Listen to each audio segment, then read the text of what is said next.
Bonjour à tous, bienvenue dans ce webinaire dédié à l'assurance et en particulier Stop au Charabia.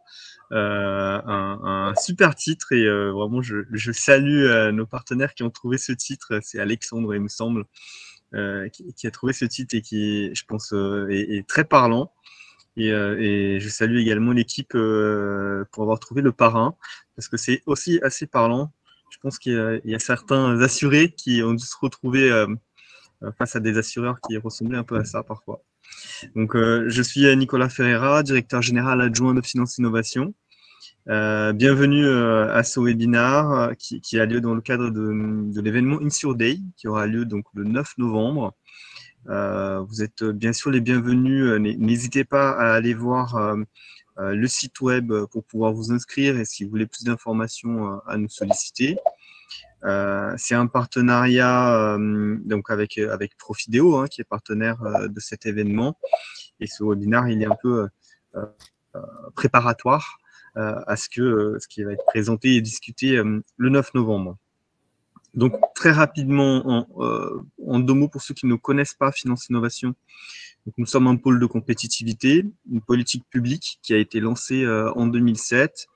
Donc, l'État et les régions qui ont décidé de créer ces clusters avec pour objectif de rassembler l'ensemble d'un écosystème autour des sujets de compétitivité, d'innovation, de start-up, transformation digitale, maintenant, bien sûr, transformation durable de tous les secteurs. Il y a une cinquantaine de pôles qui existent aujourd'hui sur tout secteur d'activité, donc sur l'aéronautique, automobile, etc. Et Finance Innovation est le pôle dédié au secteur de l'assurance.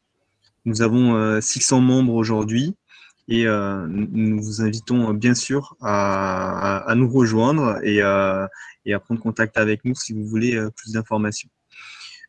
Je vais passer très rapidement la parole à nos intervenants, parce que c'est pour ça que vous êtes là.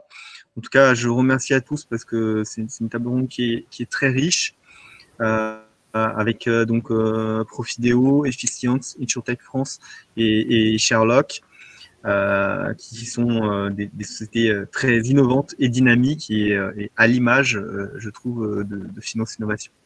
Donc, merci à tous et je vous souhaite une très bonne conférence pour cet après-midi.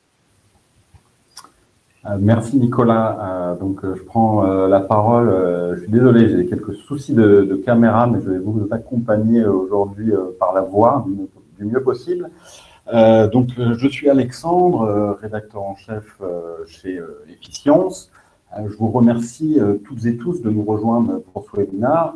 Je remercie également Finance Innovation, toute l'équipe, Peter Elias, Clément, Nicolas, pour l'organisation de l'événement.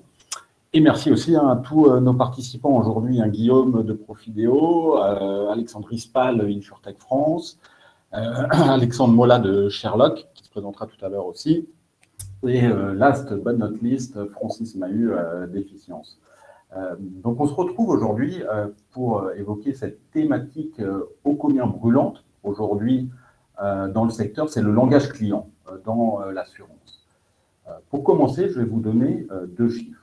Le premier, c'est 72%.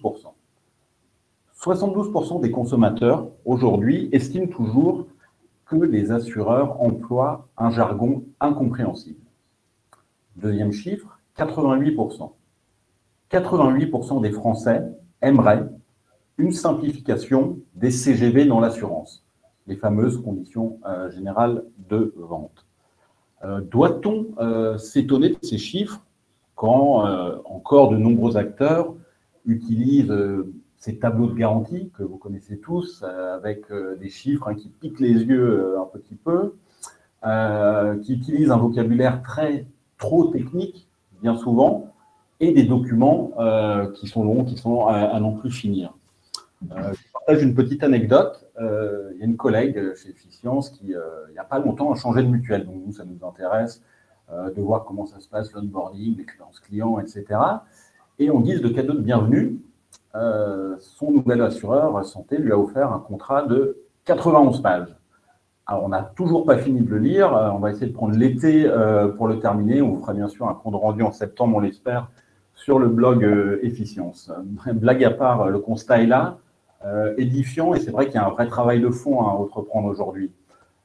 Surtout à l'heure où le client devient de plus en plus exigeant, il réclame de la transparence, il est de plus en plus volatile aussi avec une offre qui se démultiplie. Donc la simplification, aujourd'hui, c'est un enjeu business, c'est un enjeu majeur, stratégique de relations clients. Et c'est notamment avec cette promesse de faire mieux, plus simple et plus clair que les nouveaux entrants, ces fameuses InsurTech, entendent se démarquer, grignoter et même s'imposer sur le marché. J'évoquais le sujet il y a quelque temps avec l'illustre Joël Bassani, que vous connaissez forcément au moins de nom, et il me disait le produit d'assurance claire aujourd'hui, c'est un produit dans lequel on a des conditions générales qui tiennent en une page et 3 mots. Vous êtes assuré. Cependant, faire simple, c'est souvent très compliqué. On se rend compte au quotidien que ce sujet du langage client, on en parle beaucoup, et il s'apparente pour beaucoup de nos amis assureurs comme un véritable casse-tête. Donc, d'où l'idée de ce webinaire aujourd'hui, au cours duquel on va creuser le sujet, chercher à vous donner quelques trucs, astuces, bonnes pratiques à mettre en œuvre pour parler plus clairement et simplement à vos clients. On va donc commencer, entrer dans le vif du sujet et donner la parole à Francis. Alors, Francis Mahus est le cofondateur et le directeur d'Efficience.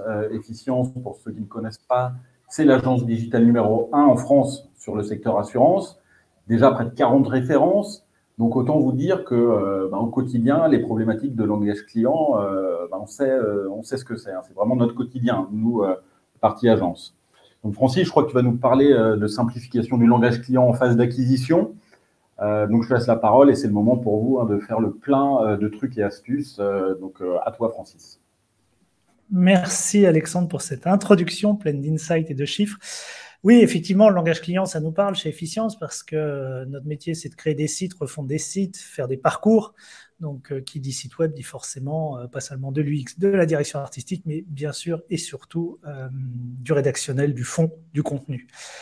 Et alors, ça tombe bien ce webinaire parce qu'on a fait tout récemment une étude consommateur, une étude utilisateur, et je voulais partager avec vous. Alors, ça ne va pas être des slides, ça va être juste des petits coups de projecteur. Donc, je vais partager sur la plateforme et vous allez voir, c'est sur une cible qui est 100% digitale, qui est exigeante, et c'est la cible des étudiants.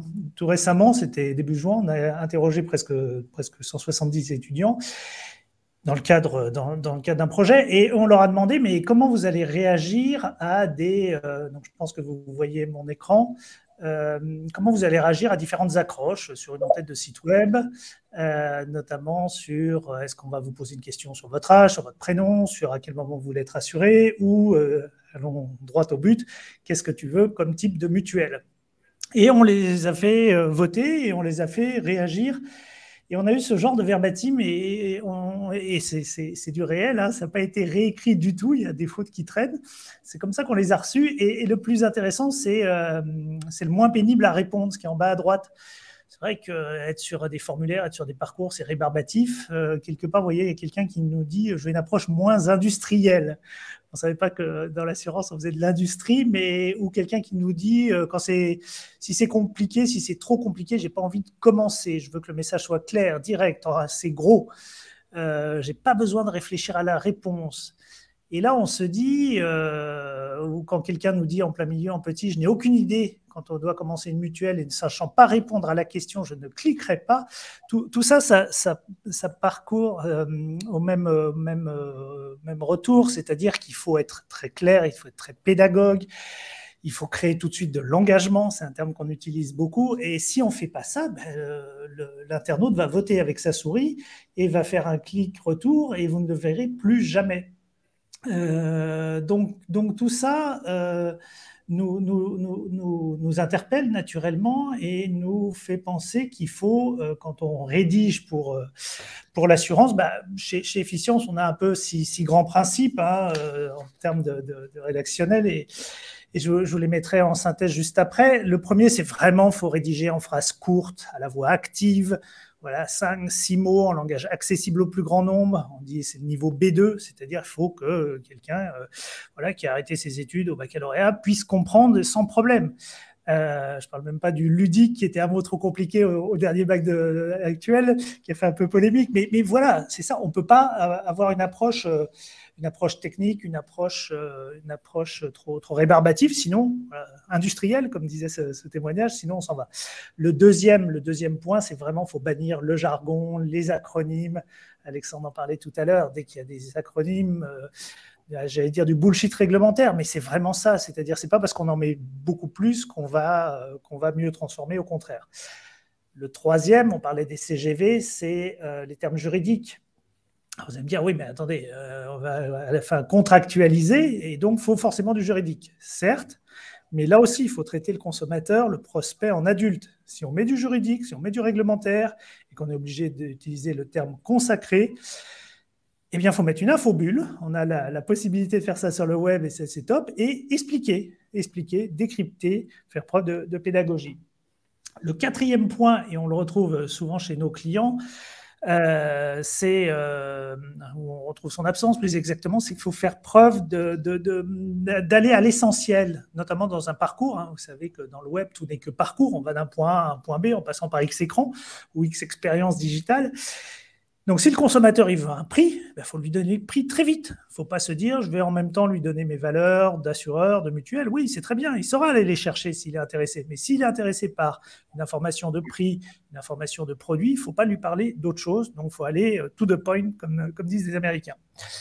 Le cinquième point qui est un peu lié au terme juridique, c'est qu'il ne faut pas hésiter, et ça je parle pour les gens de marketing, les gens de communication. Souvent, on observe un peu une dichotomie, c'est-à-dire d'un côté, il y a la rédaction marketing, et puis de l'autre, il y a le juridique qui revient avec des clauses en disant « vous me mettez ça et c'est non négociable ». Si, il faut négocier, il faut discuter, il faut comprendre aussi ce que souhaite son service juridique et pourquoi ils veulent le mettre. Et si des assureurs ou des insurtech, je pense à Lemonade, sont capables d'avoir une approche un peu pédagogue, y compris de leurs conditions, y compris de leurs documents juridiques, IPID, etc., eh bien, il ne faut pas hésiter à passer du temps. Oui, il faudra passer du temps. Oui, il faudra s'asseoir avec son juridique plusieurs fois, mais in fine, je peux vous garantir que c'est extrêmement positif. Et puis, le sixième et dernier point, c'est effectivement que le langage client, ce n'est pas que du texte, ce n'est pas que des phrases, ce n'est pas que des mots, mais c'est aussi une expérience globale. On parle du X-Writing. Ça veut dire qu'on va pouvoir mettre des schémas, on va pouvoir mettre des infographies, on va pouvoir mettre des petits simulateurs. Tout ça, ça crée de l'engagement, ça augmente son expérience en termes de prospect pour en faire un client. Et c'est vraiment comme ça qu'il faut le voir, c'est-à-dire se dire tout va concourir à créer cette expérience positive, cette expérience transformante. Et donc, si on résumait un peu, et vous pourrez en faire une copie écran et on le mettra de toute façon sur le chat, voilà, c'est ces 6 points clés pour créer une expérience utilisateur dans un langage renouvelé, accessible au plus grand nombre. C'est vraiment sur ces 6 points. Voilà ce que je souhaitais partager avec vous. J'arrête le partage et je vais rendre la parole à Alexandre. Merci Francis. Juste Alexandre, juste avant de reprendre, on a une question sur le chat, sur l'introduction et les chiffres cités. N'hésitez pas à répondre, vous pouvez répondre directement sur le chat, il ne faut pas forcément prendre sur le temps d'échange, mais voilà, il y a une petite question sur le chat.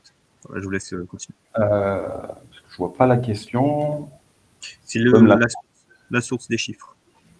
La source, je la mettrai après. J'ai la source des chiffres. Juste pour rebondir sur ce que tu viens de présenter, Francis, ça me faisait penser à une conversation avec Magali Noé, que vous connaissez peut-être, qui me disait à l'époque que pour aller vers la simplification, la transparence et trouver un peu la bonne formule, c'était peut-être une bonne idée d'allier au sein des entreprises et de faire collaborer ensemble des juristes et des UX designers. Ouais, c'est peut-être des pistes à creuser. J'avais trouvé cette idée intéressante. Et là, quand tu mets en parallèle les points 5 et 6, dans ta présentation, Francis, je trouve qu'il y a une connexion qui paraît peut-être pertinente, sinon évidente. Nous allons donc poursuivre notre déroulé avec Guillaume Maison, donc, qui est président de Profideo. Profideo, sa baseline, c'est « Ensemble, simplifions l'assurance ». Donc, je crois qu'on est bien dans le thème du jour. Donc, Guillaume, je vais te laisser nous en dire un peu plus. Et je crois que tu vas nous parler de langage client à travers ces outils d'aide à la vente qui sont destinés à l'assureur dit augmenté. Avec, je crois, une petite démo qui vaut le détour. Donc, restez surtout bien connectés. À toi, Guillaume. Ok, bonjour à tous. Nous, chez Profideo, effectivement, on fait des outils pour les assureurs, pour les aider dans leur parcours de conseil et de vente, à essayer de simplifier la démarche et à se rapprocher au maximum du client. On a un certain nombre d'anecdotes qu'on voulait partager avec vous et ça rejoint tout à fait ce que disait Francis. On a mené une étude quali avec des groupes d'assurés sur la relation qu'ils ont avec leurs conseillers en assurance et sur l'emploi de la technicité. Alors, on parlait tout à l'heure du jargon, on peut parler de technicité aussi, parce que l'assurance, c'est assez technique. Il faut savoir exactement quand est-ce qu'on sera remboursé ou pas, quelles sont les modalités. Et la grande majorité des assurés, en fait, ils perdent confiance dans le conseiller quand le conseiller bascule dans un langage trop technique. Dès que l'assuré a l'impression de ne pas comprendre, ça va être un repoussoir, y compris quand il est en relation avec son conseiller. En fait, la conclusion de cette étude, c'est que l'approche technique, elle ne crée pas de la confiance. Au contraire, elle va créer de la réticence et du blocage. Donc, la technicité, alors Francis en a parlé et puis il l'a démontré sur la cible des étudiants, mais la technicité, elle fait fuir le client, y compris quand elle est intermédiée, quand elle est portée par un conseiller ou par un parcours. Et donc, il faut réussir à expliquer, à présenter les garanties dans un langage le plus simple possible, avec des situations réelles, et aider le conseiller à mettre en action, à mettre en scène en fait ces garanties.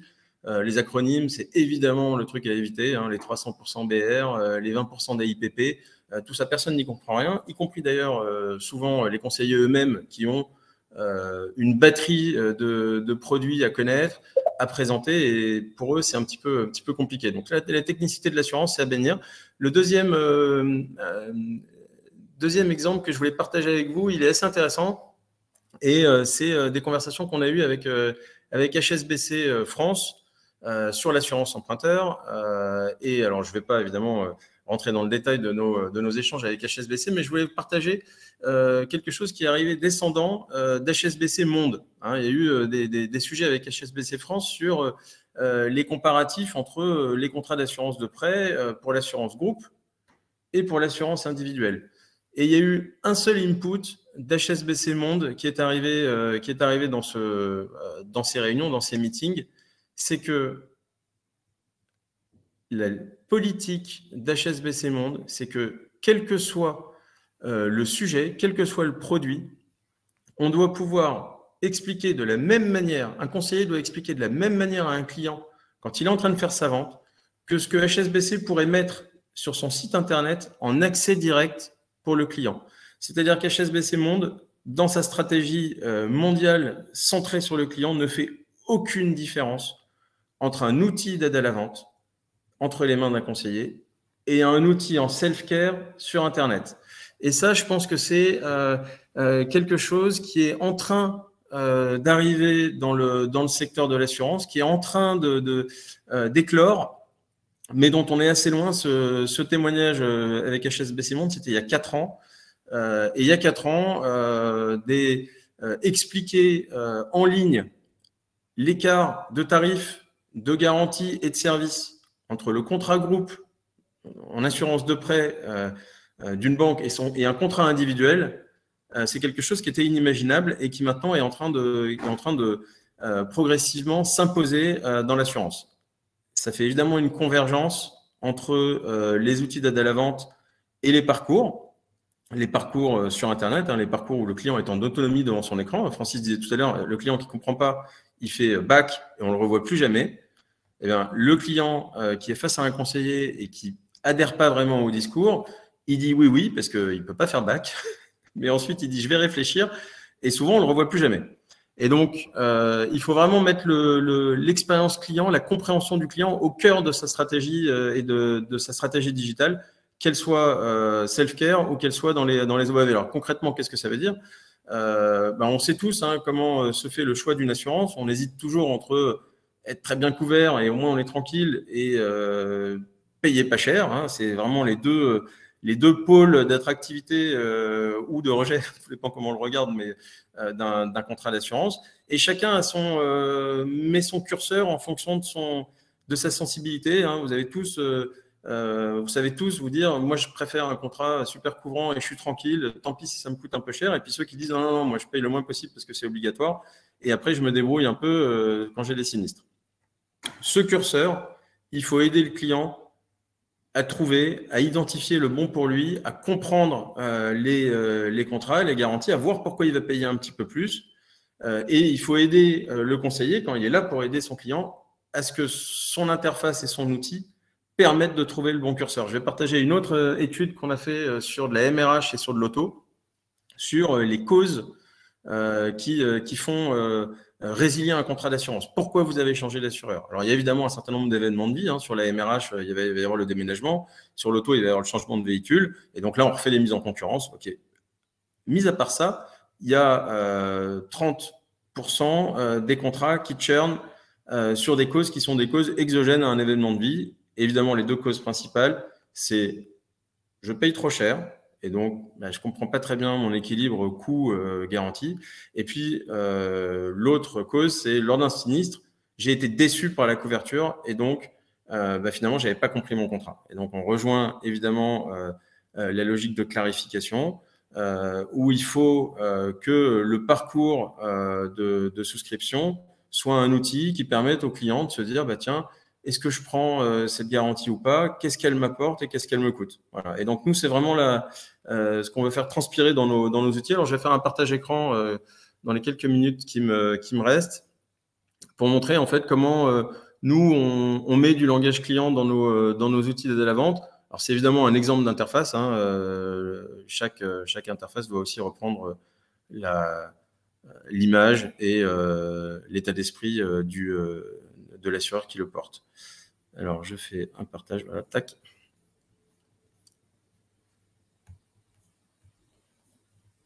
Voilà, donc je ne vais pas vous faire un grand parcours digital, on va le faire en accéléré. Ce que je veux simplement vous montrer là, c'est un parcours de découverte d'une assurance santé. On parlait tout à l'heure des grilles de garantie, les 300% BR, etc. Donc, on est en plein dans le sujet. Et là, on est sur une famille avec des enfants. Donc, on passe en accéléré les étapes où on va faire la découverte du client pour savoir s'il a une famille, s'il a des enfants, etc. La découverte aussi de ses besoins de couverture en hospi, en dentaire, etc. Ça, c'est des passages obligés avec les bulles explicatives, comme Francis le suggérait tout à l'heure. Plutôt pour arriver dans la partie « je découvre mon offre ».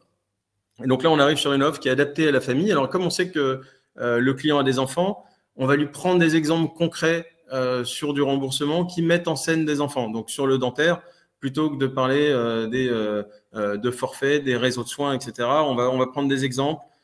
Sur l'appareil dentaire d'un enfant, c'est potentiellement des postes de dépenses qui sont importants ou sur un éventuel bonus fidélité. Et puis, si jamais, donc les exemples sont ici, si jamais le client considère qu'il aimerait être un peu mieux couvert, que finalement il voudrait être couvert complètement, on va lui faire vraiment sous forme de bouton radio avec le coût en différentiel des propositions pour faire appel à du renfort.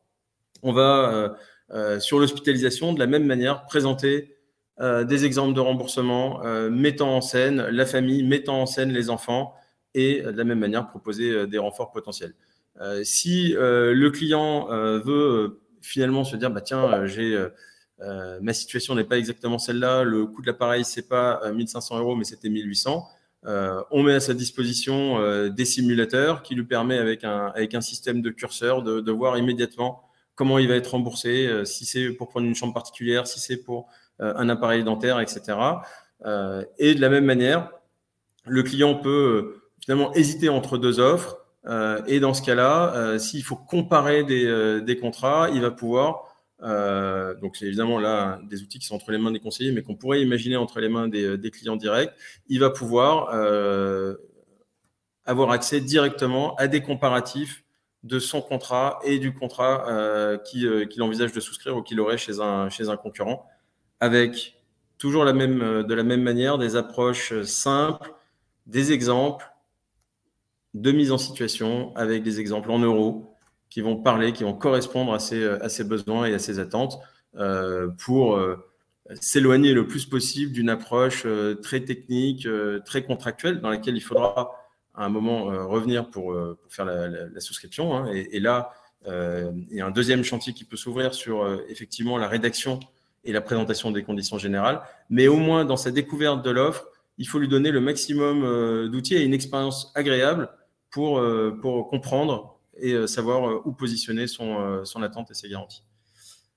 Voilà, donc nous, notre conviction chez Profideo, c'est que l'approche conseil, l'approche des conseillers en assurance, qui soient dans les réseaux bancaires ou dans les réseaux d'assurance classiques, traditionnels, dans les mutuelles, et l'approche self-care sont en train de totalement converger en mettant le client au centre de la démarche et le fait de lui faire comprendre, de bien expliquer ce qu'il peut attendre de son contrat.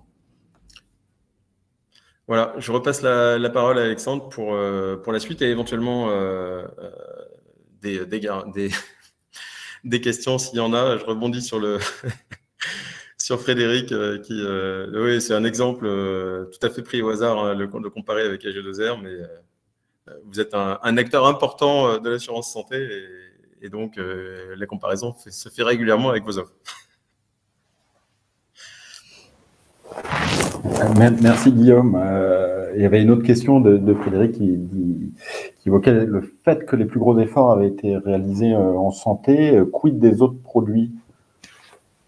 Alors, nous, en fait, cette approche langage client, on l'a déployée en santé, mais également en prévoyance. En prévoyance, on considère que c'est absolument essentiel. Notamment, en ce moment, on parle beaucoup de l'assurance de prêt. Et l'assurance de prêt, comparer des contrats, faire des économies sur son assurance de prêt, ok, peut-être. Mais est-ce qu'on perd en termes de couverture par rapport au contrat de la banque? Sur des sujets qui sont aussi importants que celui de l'assurance de prêt, la démarche, elle est presque encore plus importante puisque c'est des contrats qui ont des garanties qui sont ultra techniciennes avec que du jargon. Hein. Vous êtes peut-être déjà penché dans un contrat d'assurance de prêt. On va parler de PTIA, on va parler d'ITT, on va parler de MNO sans condition. C'est que des termes que les assurés ne comprennent pas et qui pourtant vont venir avoir un effet critique à un moment qui est un moment crucial dans leur vie. On ne leur souhaite pas que ça arrive, hein, parce que c'est des risques lourds qui sont couverts, mais il vaut mieux avoir compris et savoir quelle est la conséquence d'une économie, même si elle est substantielle, quand on change de contrat. Voilà. Donc sur la prévoyance, c'est essentiel. Sur la santé, c'est essentiel, mais ça l'est aussi sur l'assurance auto. La protection du conducteur, c'est un des points sur lesquels qui a un impact important sur le tarif, qui peut avoir un impact crucial sur la vie des uns et des autres, et sur lesquels il y a une compréhension qui est assez mauvaise, et donc il y a des efforts à faire dans tous les domaines de l'assurance, en fait. Merci beaucoup, Guillaume. C'est très clair, et merci Frédéric aussi pour avoir soulevé ce point. C'est vrai, quand on parle simplification, on pense tout de suite à la santé, on pense tout de suite au tableau de garantie, aux acronymes, les bases de remboursement, les tickets modérateurs, etc., etc. Mais la simplification, comme tu le disais à juste titre, hein, Guillaume, ça ne concerne pas que la santé. On va avoir d'autres exemples concrets avec la dernière ligne droite et nos derniers invités de ce webinaire. Donc, nos derniers invités, nous allons avoir Alexandre Rispal, donc dirigeant dans l'assurance, secrétaire aussi et cofondateur d'InsurTech France. InsurTech France, donc c'est l'association aujourd'hui qui regroupe les startups, les petites pépites de l'écosystème InsurTech français. Chez InsurTech France, vous avez publié un manifeste en fin d'année dernière, fin 2021, dans lequel ont émergé 3 valeurs cardinales que vous souhaitiez mettre en avant. Ces 3 valeurs sont l'innovation, la transparence et la simplicité. Donc encore une fois, là, ça colle complètement à ce qu'on est en train d'évoquer depuis maintenant une demi-heure. Donc Alexandre, je vais te laisser la parole pour nous présenter un peu ta vision de l'assurance qu'on va dire à 3.0 et introduire aussi Alexandre Mola de Sherlock qui nous fait le plaisir d'intervenir aussi aujourd'hui et qui entend Sherlock qui en tant qu'InsurTech nouvelle génération fait forcément de la simplification un pilier de son offre. Donc voilà, je vous laisse la parole. Merci beaucoup pour cette introduction. Il y a beaucoup de choses qui ont été dites. Je rebondirai sur le point de la transparence et de la simplicité, puisqu'on est au cœur du sujet. Donc, InsurTech France, effectivement, c'est une association qui existe depuis 2 ans. Aujourd'hui, on a la chance d'avoir plus d'une centaine d'InsurTech qui nous accompagnent. On n'a pas que des InsurTech qui soutiennent la démarche, donc c'est quand même important de le donner et de le dire, puisqu'on a aussi des grands acteurs qui peuvent être des assureurs, des réassureurs qui nous accompagnent, qui font vivre l'association. Et à ce titre-là, il y a quelque chose qui est un point commun qui ressort, c'est l'expérience client. L'expérience client, on parle souvent de la tech. Évidemment, il n'y a pas que la tech, il y a le contractuel. Et ça tient vraiment à cœur de simplifier toute cette documentation pour le client. Et plutôt que de faire une grande dissertation sur les principes, effectivement, il y a Alexandre Mola qui est avec nous aujourd'hui, qui est une InsurTech. Et je pense le mieux, c'est que Alexandre, tu expliques un peu d'où tu viens, ce que fait Sherlock et en quoi, du coup, tu te retrouves dans tout ce qui vient d'être dit, en fait. Oui, merci beaucoup Alexandre, merci à tous. Bonjour Alexandre Mola, je suis cofondateur de Sherlock, qui est une start-up qui est issue de la mobilité. Donc, on n'a pas 150 ans d'ancienneté dans l'assurance. En revanche, on a une vraie légitimité sur notre domaine qui est celui de la mobilité. Et on a identifié, de par notre expertise et des études qu'on a menées ces dernières années, le stationnement sécurisé et le vol comme étant le principal obstacle à l'usage du vélo. On a développé 2 solutions. Une première solution hardware qui est le premier réseau de cadenas partagés au monde pour vélo, qui est déployé dans plusieurs villes en France et notamment à travers la métropole de Nice actuellement. Mais aussi, pour tous les gens qui n'utiliseraient pas notre solution réseau de cadenas partagés, une assurance contre le vol de vélo qui est assez innovante et qui, alors le triptyque qu'on utilise reprend finalement ce qui a été dit aujourd'hui, qui se veut extrêmement simple, transparente et fiable. Donc, on a beaucoup parlé de simplicité, notamment dans le langage ou dans la communication en fait des produits. On a parlé aussi de simplicité dans l'UX et donc dans le parcours de l'assuré. Donc, notamment au niveau de l'inscription. Je pense que c'est le premier point de contact avec l'assuré, donc c'est assez critique de simplifier cette partie, notamment pour des raisons d'acquisition. Évidemment, le moment critique pour un assuré et un assureur, malheureusement, c'est aussi au moment du sinistre. Donc c'est vrai que c'est un autre point clé.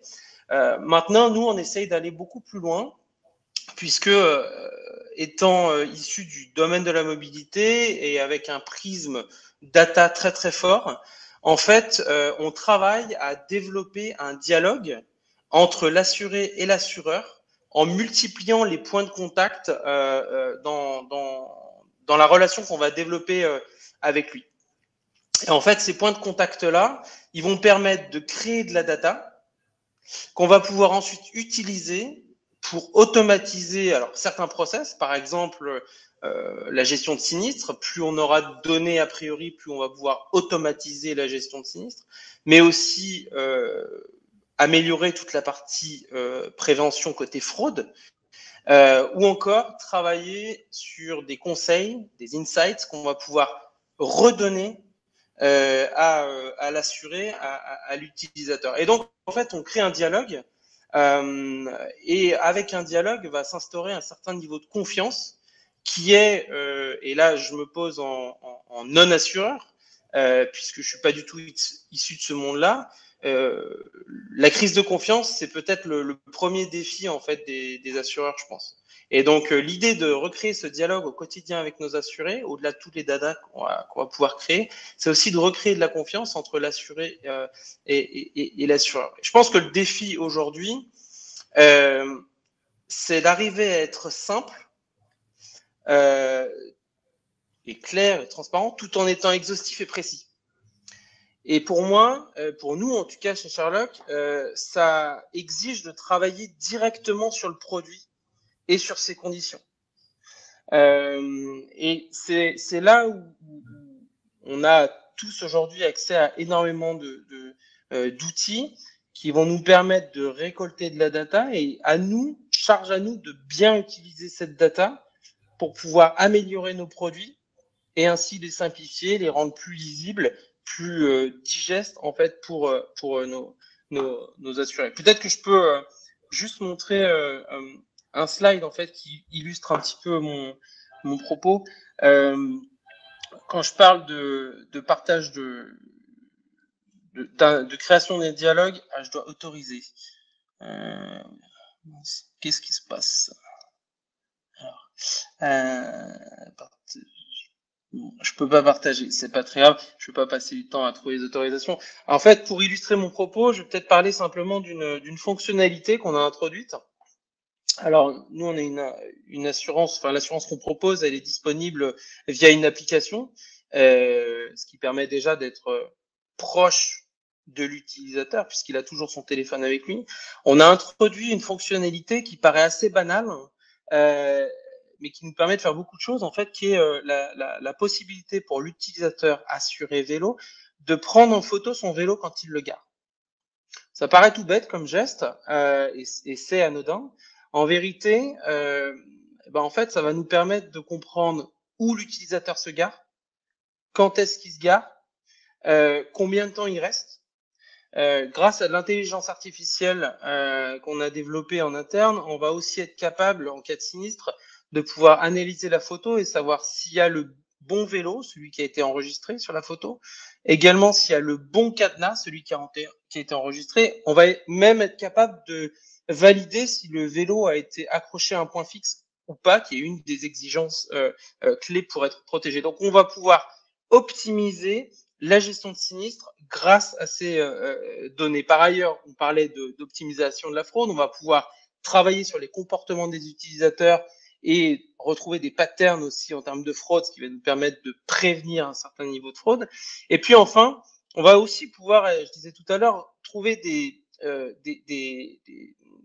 conseils à redonner à l'utilisateur, parce que l'utilisateur, il nous donne de la data, charge à nous de lui rendre sous forme utile via des conseils. Par exemple, enfin un exemple trivial, hein, Alexandre, attention, on voit que tu gares ton vélo régulièrement en l'attachant à des poubelles qui sont des points fixes dans la rue.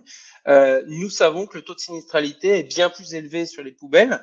Tu ferais mieux d'accrocher ton vélo sur des arceaux vélos prévus à cet effet, parce qu'on sait que le taux de sinistralité est bien plus faible. Et à partir de là, en fait, on crée de la valeur pour l'utilisateur qui a un vrai intérêt à nous partager des données, à rester en lien avec nous dans ce dialogue, et ce qui va aussi permettre de conscientiser l'assurance, c'est-à-dire de la rendre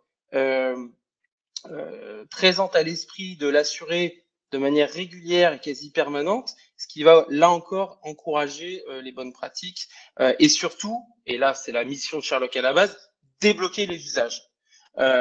Parmi les retours qu'on a régulièrement, c'est j'ai conscience d'être assuré, je fais des trajets que je ne faisais pas avant. Et toute la mission de Sherlock, c'est justement de débloquer l'usage du vélo en adressant ce sujet de la sérénité autour, ou l'anxiété en tout cas, autour du vol et du stationnement. Pour donner un exemple un peu précis, dire voilà, c'est important de travailler sur la simplification de notre langage, c'est important de travailler sur la transparence des conditions, mais en fait, et sur l'efficacité de nos process, mais c'est aussi important d'aller encore plus loin et d'utiliser des données qui, il y a encore quelques années, n'existaient juste pas parce qu'on ne pouvait pas les récolter, pour affiner nos produits et simplifier le produit en lui-même, qui du coup, intrinsèquement, deviendra beaucoup plus lisible. Je ne sais pas si, Alexandre, tu veux rebondir sur cet exemple. J'essaie d'être un peu concis en prenant cet exemple de la photo. Il y en a évidemment bien d'autres derrière sur les sujets sur lesquels on travaille. Non, je crois que c'est très clair. Et puis, c'est vrai que c'est pas que l'apanage des InsurTech de travailler aussi sur la simplification des conditions générales. On peut citer des acteurs comme Wacom qui ont travaillé sur le sujet avec des sociétés comme Clear-Terms, pour donner quelques exemples. Et je rebondirais sur le chat, il y avait Ronan qui nous disait « Et le charabia dans l'InsurTech, on en parle ?» Je pense qu'on pourrait faire une conférence dessus, effectivement.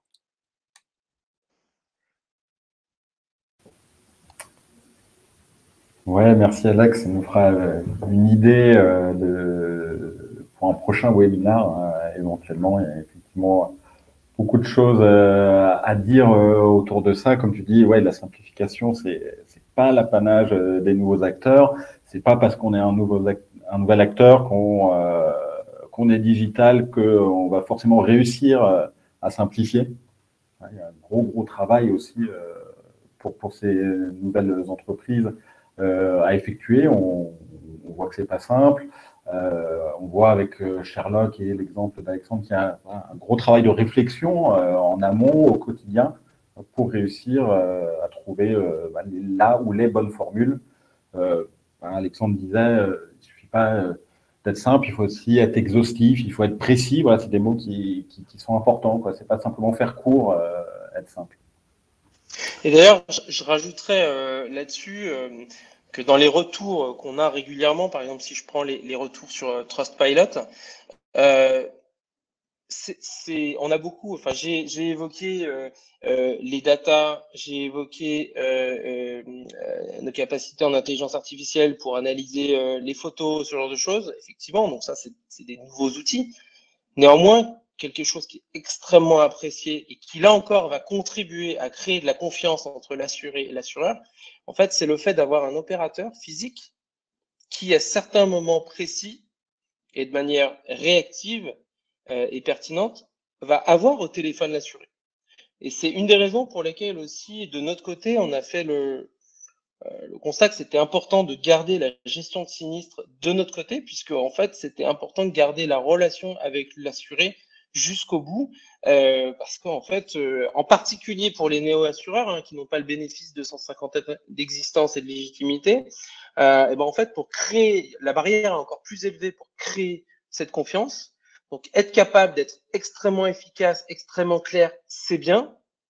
Dans les moments où il y a quand même besoin d'avoir quelqu'un au téléphone pour répondre à une question ou pour rassurer une personne qui vient d'avoir un sinistre, qui nous l'a déclaré dans l'application, quand elle est rappelée par un opérateur dans les heures qui suivent, tout de suite, on va faire baisser le niveau d'anxiété de l'assuré et on marque des points dans la création de cette confiance. Et ça, c'est extrêmement important. C'est pas parce qu'on parle d'intelligence artificielle, de données et de plein de nouveaux outils qu'il faut oublier que, en fait, en face, l'assuré, c'est une personne physique qui vient de vivre un stress en cas de sinistre, par exemple.